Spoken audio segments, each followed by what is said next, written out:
How are you all? Hope you all are fine. Welcome back to our Hindi class. तो आज के हमारे हिंदी के लेक्चर में हम पढ़ने वाले हैं हमारा लेसन नंबर 7 चूहिया का विवाह। किसका विवाह? चूहिया का विवाह। चूहिया मतलब कि क्या होता है? रैट। ओके, चूहा मीन्स की रैट। ओके, तो चूहा का आप लिंग चेंज करोगे तो क्या आएगा? चूहिया। चूहा तो चूहिया। तो ये किसका लेसन है? चूहिया का विवाह। विवाह मतलब कि मैरिज, शादी। तो ये लेसन है वो किसका है? चूहिया का विवाह के बारे में है, उसकी मैरिज के बारे में है। ओके, तो सबसे पहले आपको क्या करना है? आपकी फेसबुक में लेसन नंबर 7 चूहिया का विवाह ऐसा हेडिंग देना है आपको एंड देन आपको शब्दार्थ लिखने हैं। ओके, तो चलो सबसे पहले हम शब्दार्थ देखते हैं। फर्स्ट शब्दार्थ है ऋषि। तो ऋषि मीन्स की क्या होता है? संत। ओके, ऋषि मतलब कि संत, सेंट। ओके, इंग्लिश में ऋषि को कहते हैं सेंट। देन सेकंड है आचमन। तो आचमन मीन्स की क्या होता है? जल पीना।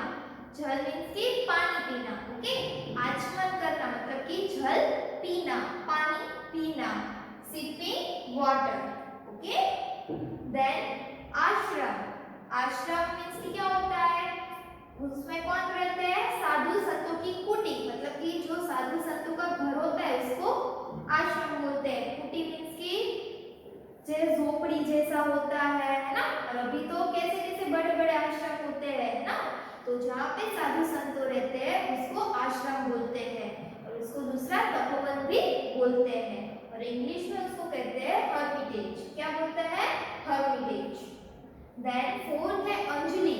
तो अंजलि है वो तो एक गर्ल का भी नेम हो सकता है ना, बट इसमें अंजलि मीन्स की क्या होता है? दोनों हथेलियों को मिलाकर बनाया हुआ गड्ढा, मतलब कि ये दोनों हथेली है हमारी पाम। ओके, तो ये दोनों हथेली है, तो ऐसे आप करोगे तो यहाँ पे गड्ढा होगा ना, तो ये दोनों हथेलियों को मिलाकर बनाया हुआ गड्ढा जिसमें भरकर कुछ लिया या दिया जाता है। हम पानी भी भर सकते हैं, फिर ऐसे कुछ इसमें लेकर दूसरों को दे भी सकते हैं, दूसरे के पास से हम ले भी सकते हैं ना। पहले के जमाने में सब ऐसे ऐसे पानी पीते थे नल में से, पता है? तब तो ग्लास सारी जगह पे रखे हुए नहीं होते थे, तो सबको प्यास लगे तो क्या करते थे? ऐसे ही पानी पीते थे और तालाब में से सब लोग पानी पी लेते थे, है ना। तो ऐसे, तो इसको क्या बोलते हैं? अंजलि, मतलब कि hollow of the curved palm. Okay, मतलब कि कर्व्ड पाम, ये क्या है? हथेली है, तो इसमें गड्ढा हुआ ना, इसलिए उसको क्या बोलते हैं? Hollow of curved palm. Okay, then fifth योग्य। योग्य मींस की लायक, वर्दी। ओके, योग्य मतलब कि इसके लायक है, ये योग्य है, ये बराबर है। ओके, तो योग्य मींस की लायक और इंग्लिश में उसको कहते हैं वर्दी। देन सेकंड है वर। वर मींस की क्या होता है? दुल्हा, पति। ओके, पति पत्नी, दुल्हा दुल्हन, वैसे वर। ओके, वर मींस की दुल्हा एंड पति, इसको इंग्लिश में ब्राइडग्रूम भी कहते हैं। ओके, हम ऐसे बोलते हैं ब्राइडग्रूम। ब्राइड मतलब कि क्या होता है? दुल्हन, एंड ग्रूम मतलब कि दुल्हा, है ना। देन सेवेंथ है चंचल। चंचल मतलब कि अस्थिर, कोई भी एक जगह पर बैठ नहीं सकता है, चंचल कुछ ना कुछ करता रहता है, उसको क्या बोलते हैं? चंचल। क्या बोलते हैं? चंचल। और इंग्लिश में उसको क्या बोलते हैं? इंस्टेबिलिटी। क्या बोलते हैं? इंस्टेबिलिटी। देन एट है अपनापन। क्या? अपनापन। तो अपनापन मींस कि क्या होता है? अपना होने का भाव। हमारे मम्मी पापा होते हैं वो हमें अपने लगते हैं, है ना। फिर जो कोई हमारे रिलेटिव्स होते हैं उसको वो भी हमारे क्या लगते हैं? अपने लगते हैं, तो उससे हमें क्या महसूस होता है कि ये अपनापन है ना। Feeling of oneness with other, हमें ऐसी फीलिंग्स आए कि ये तो हमारा ही है, ये तो मेरा ही है, तो उसको क्या बोलते हैं? अपना। ओके, तो स्टूडेंट्स आपको ये अच्छे हैंडराइटिंग से फेसबुक में लिखना है। तो चलो अभी हम देखते हैं कि चूहिया का विवाह ये स्टोरी है उसमें है क्या। ओके स्टूडेंट्स, तो स्टूडेंट्स आज हम कौन सा लेसन पढ़ने वाले हैं? लेसन नंबर 7 चूहिया का विवाह, मतलब कि क्या होता है, चूहा। वो क्या है, मेल है, तो मेल का आप फीमेल में लिखोगे तो क्या आएगा, चूहिया, है ना। चूहा है वो पुल्लिंग है, तो उसका आप स्त्रीलिंग में क्या लिखोगे, चूहिया। तो आज हम पढ़ने वाले हैं चूहिया का विवाह, मतलब कि चूहिया का विवाह, मतलब कि विवाह मतलब कि क्या होता है, शादी, मैरिज। ओके, तो चलो हम देखते हैं। गंगा नदी के किनारे एक ऋषि का आश्रम था। तो गंगा नदी थी, उसके किनारे पर एक ऋषि का आश्रम था। एक दिन ऋषि नदी के किनारे जल लेकर आचमन कर रहे थे। तो एक दिन ऋषि है वो नदी के किनारे से जल लेकर आचमन कर रहे थे, मतलब कि जल पी रहे थे, पानी पी रहे थे। आचमन कर रहे थे कि पानी से भरी हथेली में एक चूहिया आ गिरी। तो वो दोनों हाथ से ऐसे करके पानी पी रहे थे, तो उसकी हथेली में चूहिया आकर गिरी। उस चूहिया को आकाश में बाज लिए जा रहा था।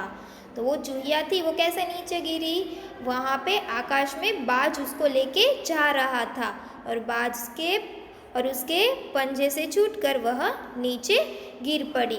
तो आकाश में बाज चूहिया को लेकर जा रहा था, तब बाज के पंजे से छूटकर वह नीचे गिर पड़ी, और ऋषि ने उसे पीपल के पत्ते पर रखा और फिर गंगा जल से नहलाया। तो जब ऋषि पानी पी रहे थे ना अपने हाथों से, हथेलियों से, गंगा नदी में से वो पानी पी रहे थे, तब उसकी हथेलियों में एक चूहिया आकर गिरी। तो वो चूहिया को कौन लेके जा रहा था, बाज, और बाज के पंजे में से वो गिर गई थी, इसलिए वो गिरकर सीधी कहाँ पे आई, ऋषि की हथेली पर आई। फिर ऋषि ने उसको क्या किया, पीपल का पत्ता था उस पर रखा और उसको गंगा जल से नहलाया। देखो इधर पिक्चर में दिया है, ऋषि ने पीपल के पत्ते पर चूहिया को रखा हुआ है। चूहिया की सांस अभी चल रही थी, मतलब कि वो अभी मरी नहीं थी, वो जिंदा थी। चूहिया की सांस अभी चल रही थी। ऋषि को उस पर दया आ गई और उन्होंने उसे एक सुंदर कन्या का रूप दे दिया। तो अभी चूहिया थी, उसकी सांस अभी चल रही थी, मतलब कि वो अभी जिंदा थी, और ऋषि को चूहिया के ऊपर दया आ गई, और ऋषि ने क्या किया, चूहिया को एक सुंदर कन्या के रूप दे दिया। तो चूहिया अभी क्या बन गई, एक सुंदर कन्या बन गई। वे उसे अपने आश्रम में ले आए। तो ऋषि वो कन्या को, मतलब कि जो चूहिया थी, उसने क्या बना दिया था, चूहिया को एक सुंदर कन्या बना दिया था। तो फिर ऋषि वो कन्या को लेकर अपने आश्रम में लाए। अपनी पत्नी को कन्या सौंपते हुए ऋषि ने कहा, इसे अपनी पुत्री की तरह पालना। ऋषि की हथेली पर गिरी थी, इसलिए उसका नाम अंजलि रखा गया। तो फिर वो कन्या को कहाँ पे लेके आए, उसके आश्रम में लेके आए। फिर ऋषि ने अपनी पत्नी को ये कन्या सौंपते हुए ऋषि ने कहा कि तुम इसे अपनी पुत्री की तरह पालना, मतलब कि तुम्हें उसे अपनी पुत्री की तरह ही उसको रखना अच्छे से। ऋषि की हथेली पर गिरी थी ना चूहिया, इसलिए उसका नाम अंजलि रखा गया। तो अंजलि के नेम है, उसका मीनिंग क्या होता है, दोनों हथेलियों को मिलाकर बनाया हुआ गड्ढा जिसमें भरकर कुछ लिया या दिया जाता है। Hello of the cowed palm, इसलिए ऋषि की हथेली पर गिरी थी ना, इसलिए ऋषि ने उसका नाम क्या रखा, अंजलि रखा। ऋषि को कोई बच्चा नहीं था, मतलब कि ऋषि को कोई लड़का या लड़की कोई नहीं था, इसलिए ऋषि की पत्नी ने अंजलि को बड़े प्यार से पाला। 12 साल तक वह उनके आश्रम में पलती रही। तो ऋषि को कोई भी बच्चा नहीं था, कोई नहीं था उसके घर में, इसलिए ऋषि की पत्नी ने अंजलि को बड़े प्यार से पाला, मतलब कि बड़े प्यार से उसको बड़ा किया। अब अंजलि 12 साल तक, वह अंजलि थी वो 12 साल तक आश्रम में पलती रही, मतलब कि ऋषि और उसकी पत्नी उसको पालते रहे। कितने साल तक, 12 साल तक।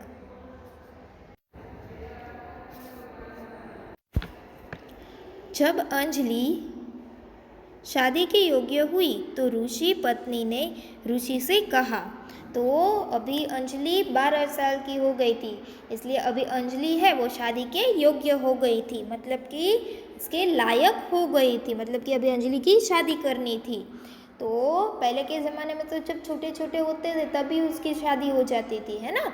इसलिए जब अंजलि शादी के योग्य हुई तो ऋषि पत्नी ने ऋषि से कहा, मतलब ऋषि पत्नी मतलब कि ऋषि की पत्नी ने ऋषि से कहा, स्वामी हमारी बेटी शादी के योग्य हो गई है, कोई अच्छा सा वर देखकर इसकी शादी कर दीजिए। तो ऋषि की पत्नी ने ऋषि को कहा कि स्वामी हमारी बेटी है, अभी वो शादी के योग्य हो गई है, कोई अभी अच्छा सा वर देखकर इसकी शादी कर दीजिए। ऋषि ने कहा मैंने अंजलि के लिए अच्छा वर देख लिया है। तो फिर ऋषि ने अपनी पत्नी को कहा कि मैंने अंजलि के लिए अच्छा सा वर देख लिया है, यदि वह इसे पसंद होगा तो उसके साथ इसकी शादी कर देंगे। तो फिर ऋषि ने उसकी पत्नी को कहा कि मैंने अंजलि के लिए अच्छा वर देख लिया है, अगर वो वर है वो अंजलि को पसंद आया तो हम उसकी शादी कर देंगे। ऋषि की पत्नी ने पूछा आखिर वह वर कौन है। तो फिर ऋषि की पत्नी ने ऋषि से पूछा कि आखिर वह वर कौन है जिसने आपको ढूंढा है क्या। तो फिर ऋषि की पत्नी ने पूछा कि कौन है वो वर जो आपने ढूंढा हुआ है। ऋषि ने कहा वह वर सूरज है। तो फिर ऋषि ने उसकी पत्नी को कहा कि वह वर सूरज है। अंजलि सारी बातें सुन रही थी, उसने कहा नहीं पिताजी। तो जो ऋषि और ऋषि की पत्नी बातें कर रहे थे ना, वो अंजलि है वो सारी बातें सुन रही थी। फिर अंजलि ने कहा नहीं पिताजी, देखो यहाँ पे ऋषि है, ऋषि की पत्नी है और उसकी बेटी है, मतलब कि अंजलि। कौन? अंजलि चूहिया थी ना, उसको अंजलि का एक कन्या बना दिया था ना। तो वाकई में ये लड़की है वो कौन है? एक चूहिया है ना। तो फिर अंजलि ने बोला नहीं पिताजी, सूरज पति के रूप में मुझे पसंद नहीं है क्योंकि वह आग की तरह गर्म है। तो फिर अंजलि ने क्या बोला कि मुझे सूरज है वो पति के रूप में पसंद नहीं है क्योंकि वह आग की तरह गर्म है, क्योंकि सूरज तो कैसा होता है? आग की तरह गर्म होता है, इसलिए अंजलि ने मना बोला। फिर ऋषि ने अंजलि से पूछा पुत्री तो फिर क्या तुम्हें बादल पसंद है। तो फिर ऋषि ने अंजलि से वापस पूछा कि पुत्री मीन्स कि क्या होता है? डॉटर, बेटी। ओके, पुत्री तो फिर क्या तुम्हें बादल पसंद है? बादल मतलब कि क्या होता है? क्लाउड। ओके, तो फिर अंजलि ने कहा नहीं वह तो बहुत काला है। तो फिर अंजलि ने बादल को भी मना बोल दिया कि नहीं मुझे वो भी वर के रूप में पसंद नहीं है क्योंकि वो बहुत काला है। फिर ऋषि ने अंजलि से फिर पूछा तो क्या पुत्री तुम्हें हवा पसंद है। तो फिर ऋषि ने क्या पूछा अंजलि से कि क्या तो तुम्हें हवा पसंद है। हवा मीन्स की एयर। तो फिर अंजलि बोली नहीं पिताजी, मुझे हवा भी पसंद नहीं है क्योंकि वह बहुत चंचल है। तो फिर अंजलि ने क्या बोला कि नहीं पिताजी, मुझे हवा भी पसंद नहीं है क्योंकि वो बहुत चंचल है, मतलब कि वो बहुत अस्थिर है, वो एक जगह पर बैठ नहीं सकते हैं, है ना। हवा नहीं बैठ सकते है ना, वो तो हिलती रहता है, इसलिए हवा कैसी है? चंचल है, इसलिए वो भी मना बोला। किसी अच्छे वर्ग को बुलाइए। फिर अंजलि ने क्या बोला कि किसी अच्छे वर्ग को बुलाइए।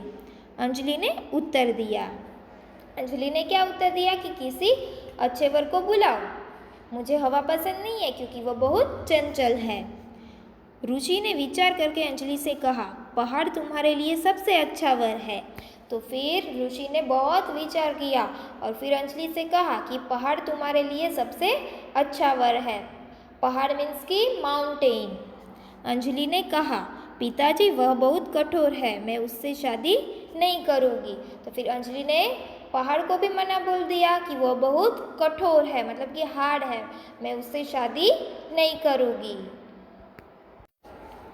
फिर आखिर खूब अच्छी तरह सोचकर ऋषि ने अंजलि से पूछा, क्या चूहा तुझे पसंद है? यदि हाँ तो तुम उससे शादी कर लो। तो फिर आखिर में ऋषि ने बहुत सोचा और फिर ऋषि ने अंजलि से पूछा कि क्या तुम्हें चूहा पसंद है? यदि हाँ, मतलब कि अगर तुम्हारी हाँ हो तो तुम उससे शादी कर लो। अंजलि ने चूहे को बुलवाया तो फिर अंजलि को लगा कि नहीं, चूहा है वो अच्छा है। तो फिर अंजलि ने ऋषि से कहा कि हाँ, आप चूहे को बुलवाओ। तो इसलिए फिर अंजलि ने चूहे को बुलवाया। उसे ध्यान से देखने के बाद अंजलि को उसके साथ अपनापन महसूस होने लगा। फिर वो चूहे को अंजलि ने ध्यान से देखा और अंजलि को अंदर से ऐसा हुआ कि उसको क्या महसूस हुआ?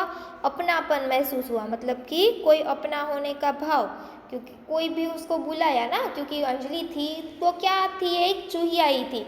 इसलिए जब लास्ट में चूहे को बुलवाया तो अंजलि को चूहे के साथ अपनापन महसूस हुआ। वह ऋषि से बोली, पिताजी मुझे चूहिया बनाकर इस चूहे के साथ मेरी शादी कर दीजिए। तो फिर अंजलि ने क्या बोला ऋषि से कि पिताजी मुझे चूहिया बना दो और इस चूहे के साथ मेरी शादी कर दीजिए। ऋषि ने फौरन अंजलि को चूहिया बना दिया और धूमधाम से उसकी चूहे के साथ शादी कर दी। फिर ऋषि ने फौरन, मतलब कि तुरंत, अंजलि को चूहिया बना दिया और धूमधाम से उसकी चूहे के साथ शादी कर दी। आप देख सकते हो इधर पिक्चर है ना, चूहे चूहिया की शादी हो रही है ना। तो अपनी जाति सबको प्यारी होती है, मतलब कि इस लेसन से हमें क्या सीख मिलती है कि हमारी जो जाति होती है वो हमें सबसे प्यारी होती है, सबको प्यारी होती है वो, तो है ना। देखो चूहिया थी, वो ऋषि को मिली थी, है ना, अपनी हथेलियों में आकर गिरी थी। तो चूहिया को ऋषि ने क्या बना दिया था? एक कन्या बना दिया था, है ना। तो भी लास्ट में चूहिया को क्या पसंद आया? कोई भी पसंद नहीं आया वर के रूप में, है ना। और उसने क्या बना दिया? फिर वापस अपने पिताजी को बोला कि आप मुझे चूहिया ही बना दो, क्योंकि वो अंजलि थी वो एक चूहिया ही थी, है ना। और चूहे को देखा तो उसको चूहे के साथ अपनापन महसूस हुआ, है ना। तो इसलिए ये कहानी से हमें सीख मिलती है कि अपनी जाति हमें सबको प्यारी होती है। ये कहानी है वो पंचतंत्र की एक कहानी पर आधारित है। किसके आधारित है? पंचतंत्र की एक कहानी पर आधारित है। Okay students. तो स्टूडेंट्स, हमने ये स्टोरी में देखा कि कैसे एक ऋषि को एक चूहिया मिलती है ना, और ऋषि ने वो चूहिया को क्या कर दिया? एक इंसान बना दिया और उसने अपनी बेटी की जैसे उसको बड़ा किया। फिर उसकी शादी के लायक हो गई तो उसके लिए अलग अलग वर ढूंढे, बट लास्ट में उसने क्या पसंद किया? चूहा ही पसंद किया, बाकी कोई उसको पसंद ही नहीं आ रहा था। क्यों? क्योंकि वो पहले थी क्या? चूहिया ही थी। इसलिए बाद में ऋषि ने उसको वापस चूहिया बना दिया एंड चूहे के साथ उसकी शादी करवा दी, है ना। तो ये स्टोरी कैसी लगी आपको? हाँ, अच्छी लगी ना। तो आपको ये स्टोरी है वो अच्छे से रीड करनी है। ओके स्टूडेंट्स, एंड आपको जो एक्सरसाइज दी है वो आपको फिल भी करनी है टेक्स्ट बुक में। ओके, एंड कोई भी आपको डाउट हो तो आप मुझे कांटेक्ट कर सकते हो। Okay students, till bye bye, take care.